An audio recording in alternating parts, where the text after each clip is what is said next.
Bon matin, je m'appelle Nicolas Sicard. J'ai eu la chance de participer à toutes sortes de projets complètement fous, de rencontrer des tonnes de personnes fascinantes, mais surtout d'expérimenter avec toutes sortes de technologies. Mon projet actuel m'a été présenté par Émile Beauchemin. J'ai comme objectif de créer un système permettant à un performeur de contrôler son environnement grâce à ses signes vitaux. Pour documenter ma progression et partager mes connaissances, j'ai choisi de produire ce journal de bord que je vais diffuser sur YouTube pour qu'il soit disponible pour tout le monde.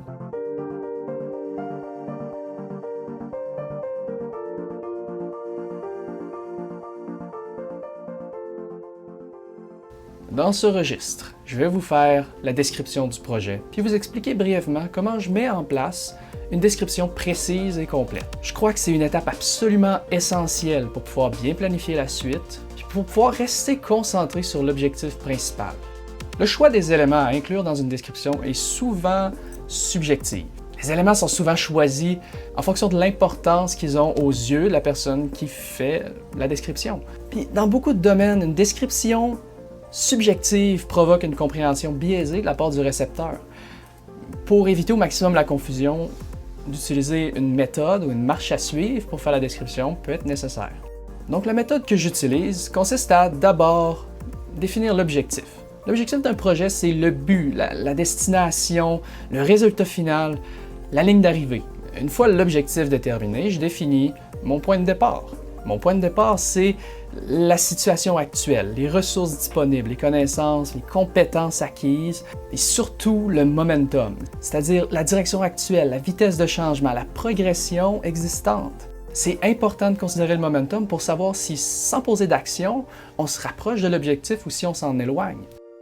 Donc en sachant l'objectif puis le point de départ, on peut déterminer des options. Les options, c'est l'ensemble de toutes les actions, toutes les étapes puis les outils nous rapprochant de l'objectif, qui permettent de rediriger le momentum de départ et qui nous permettent de faire des prédictions sur les prochaines étapes, sur la suite des événements permettant de nous rapprocher de l'objectif. C'est une technique assez facile à y mémoriser, qui est très universelle.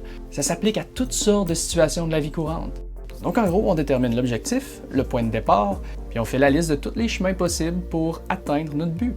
Donc l'objectif du projet, c'est de produire une pièce de théâtre dont l'entièreté ou une partie des éléments audiovisuels sont contrôlés par les signes vitaux d'un performeur. Ce qui fait que l'objectif a plusieurs aspects, notamment l'audiovisuel, le théâtre, la biométrie, puis la programmation. Donc on a l'objectif, maintenant le point de départ. D'abord, je ne suis pas tout seul, j'ai accès à de l'information, j'ai toujours la possibilité d'aller chercher de l'aide pour aider à progresser dans certaines étapes du projet. Donc pour l'aspect audiovisuel, j'ai une formation en technique de l'électronique, profil audiovisuel. En plus d'une formation, j'ai de l'expérience. Je sais comment programmer l'aspect audiovisuel d'une scène, d'une pièce de théâtre. Puis je l'ai déjà fait, entre autres, dans un projet avec Émile aussi. Un aspect en particulier qui a une signification importante, c'est que généralement, surtout pour l'éclairage, la norme est que tout est déjà programmé d'avance. C'est tout programmé sous forme de profil, de scène ou de séquence. Puis pendant le spectacle, il y a un opérateur qui fait seulement alterner en différents profils d'éclairage ou d'aspect audiovisuel. Donc c'est à partir de cette norme-là que j'ai l'intention de construire le reste. Pour ce qui est de l'aspect théâtral, Émile s'en charge.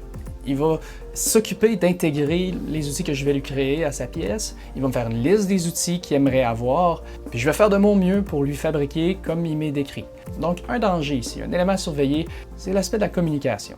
Mes connaissances et les siennes sont pas mal différentes, ce qui fait qu'il peut imaginer des outils qui sont absolument impossibles à réaliser avec les ressources actuelles, puis qu'il n'a pas nécessairement connaissance de tout ce qui est possible, ce qui risque de limiter son imagination et de réduire un petit peu le potentiel du projet.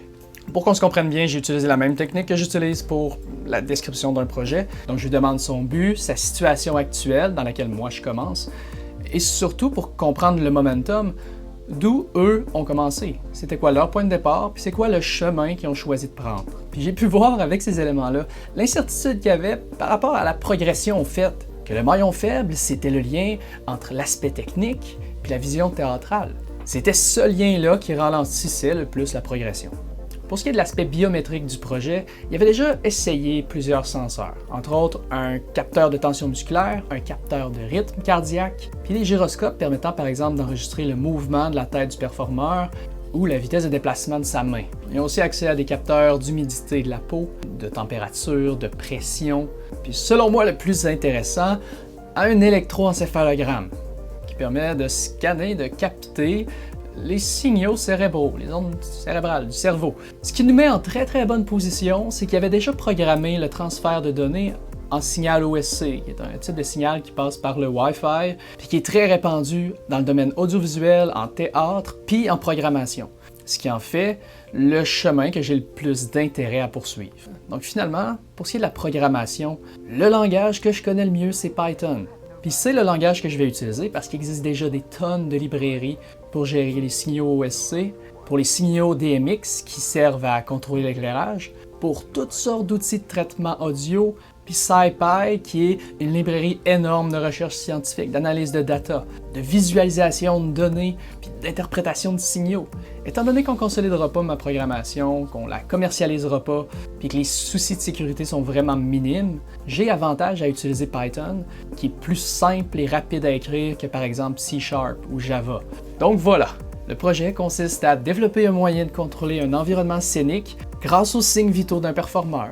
Donc c'est un projet qui inclut d'abord l'établissement d'une bonne communication entre moi et Émile, l'évaluation du type de signaux que devraient transmettre les senseurs, le type de data qu'ils devraient transmettre, le test des différentes librairies Python, puis comment les faire fonctionner ensemble, éventuellement la programmation de profils d'éclairage, puis de traitement sonore, puis évidemment la programmation de tous les outils qui vont être utilisés ensemble pour bien interpréter les signaux biométriques, bien les faire fonctionner ensemble pour pouvoir changer les profils d'éléments audiovisuels, d'éclairage et de son.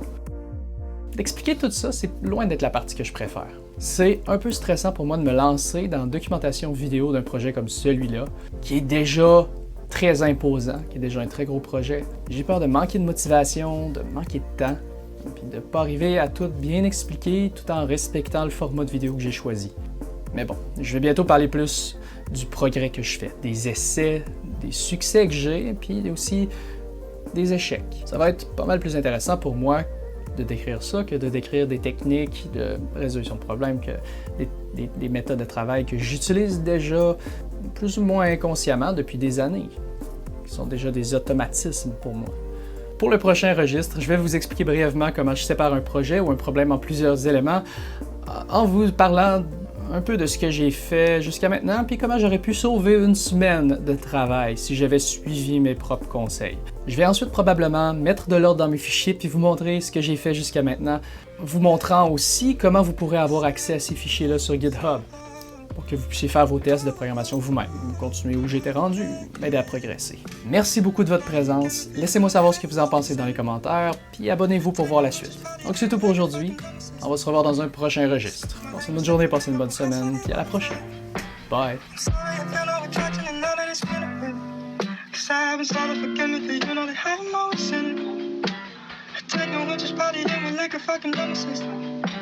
Excuse my language, that's a hang up on how shitty I've been feeling. I'm sorry, I feel no attraction and now that it's been a bit. 'Cause I haven't